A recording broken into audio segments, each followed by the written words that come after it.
Keegan Cook to discuss more of that schedule and his team coach first and foremost. Thanks for being with us. Always great to see you. Good to see you guys. Keegan, I'm curious about the input and the collaboration between the coaches and the Big Ten, as I know you're both trying to find the most equitable schedule for all teams involved with all this travel for 18 teams in 3 time zones. How do you all work together to try to do that?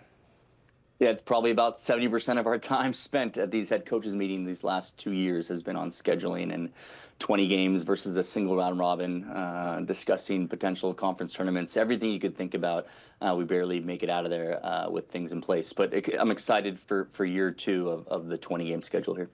I know most of that is somewhat confidential. What can you tell us about kind of like the tenor of those meetings, as coaches obviously have different ideas on the way that some of these things should play out? Yeah, we've got the most passionate coaches who want to be great. And so the discussions are lively and they extend virtually and in person. But I know we're making progress. I appreciate getting to work with the Big Ten staff, who I think is the best in the country. And I think we've got good things coming here in the next couple of years. All right, Keegan, let's get into your schedule specifically. I know you played Washington last year, but that game was in the Twin Cities. And so this year you do travel out to Eugene. You do travel out to Seattle. You have other matches to worry about before that. But what do you think that return will be like for you? It's hard to say until you're in that space, you know. I don't think I've ever seen the visiting locker room, so that'll be an interesting moment for me. I think the back-to-back element also is tough. You know, we went out west last year, played UCLA and USC in back-to-back matches. We'll have that same challenge again here. It's extremely challenging with the time zones, but I think we'll hopefully be better for it. I wasn't too pleased with just our overall record against those 4 West Coast schools last year, and certainly we'd like to change that narrative this year. I think you probably know the arena well enough, though, that you're not going to accidentally walk into the home locker room. Yeah, I'll certainly have to write some directions down for myself. But, you know, we want to get our team in the best venues, and Seattle's got one of them. Heck Ed Pavilion's a special place, and I expect a great crowd, and I expect a great match. So I'm looking forward to it. You know, some time's passed. Tui's got that thing rolling again. It's her program, and I know she'll have them ready to compete. Keegan, as I mentioned, rolling through your schedule there, Wisconsin's one of the annual 2 plays, such a great rivalry between those 2 border rivals. So you have them home and home, but you also host both Nebraska and Penn State on your schedule. How good is that home schedule for Gopher volleyball fans that want to come out and see some of the best in the country?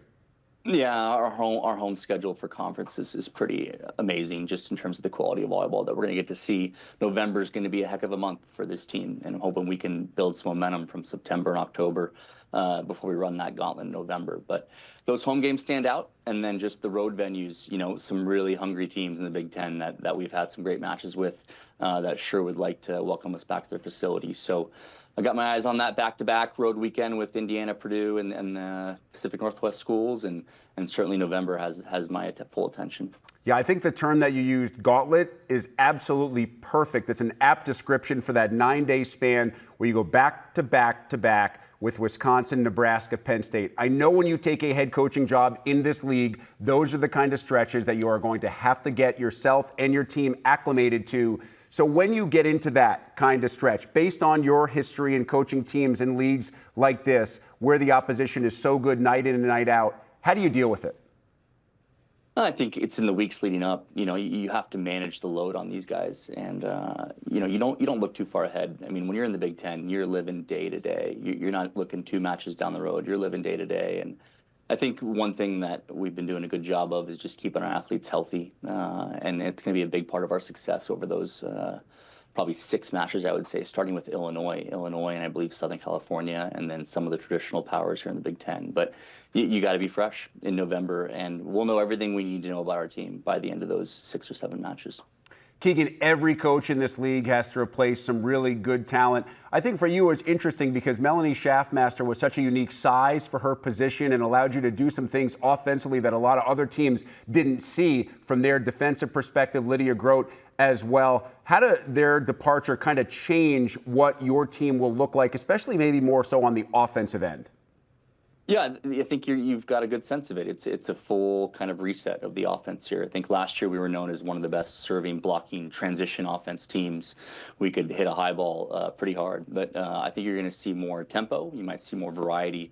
You'll certainly see a better receiving team. But since January, it's been about reworking this offense and trying to get back to a standard of siding out at a championship level. We've been one of the best defensive teams in the conference the last few years, but you got to side out to be great, and that's been our whole focus for the winter and spring period. When she is dialed in, we see McKenna Wooker be an absolute issue for other teams, especially when she gets up and is able to put the ball down. Last year, she dealt with a little bit of a back injury, missed 6 matches.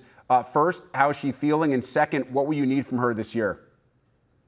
We need whatever we can get. I think a healthy McKenna is a dangerous McKenna. Even in spite of, her injuries last year, she still hit close to 250. She had some big moments, against Texas and, had a great match at Wisconsin, almost won us the match there in the 5th set. So incredibly committed young person who's doing everything she can to get healthy and have a great last season for us.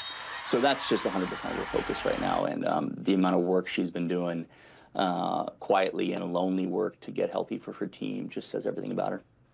Other returners include Lauren Crowell, Alex Acevedo, players who probably have bigger roles this year. And I know you're very high on Julia Hansen and her potential this year. What is it about Julia that intrigues you? Yeah, just hungry. A kid who's got more volleyball ahead of her than behind her. Most people miss their moment in this game. They get a chance and it passes by. And when Julia got her moment, she grabbed that thing. And there were long stretches last year where she was the best outside hitter in this conference, scoring at such a high rate. And the best thing that ever happened is that she was an honorable mention All-American, which neither her or I was very happy about. And she's shown this spring that she's got higher aspirations for herself and for this team. And that bodes well for us. Maybe a little bit of extra motivation as well. Keegan, I want to finish up here with one of your young players. What are you hoping to see from redshirt freshman setter Stella Swenson this season? Yeah, she's going to take us on a journey here, not just for 1 year, but for 5 years. And she's been patient. We've been patient. We're going to need to see some leadership from her. And she's been doing the work in practice. She does the work in the off season. She'll spend some time with the USA U21 team this summer. But for her, it's about being a great leader and being a great setter, and I think she can do both those things. Keegan, as always, we appreciate your time. Look forward to seeing your team this fall. I look forward to seeing you here in these studios for Big Ten Volleyball Media Days in late July. Looking forward to more tough questions and some shared time. Thanks, guys. I only ask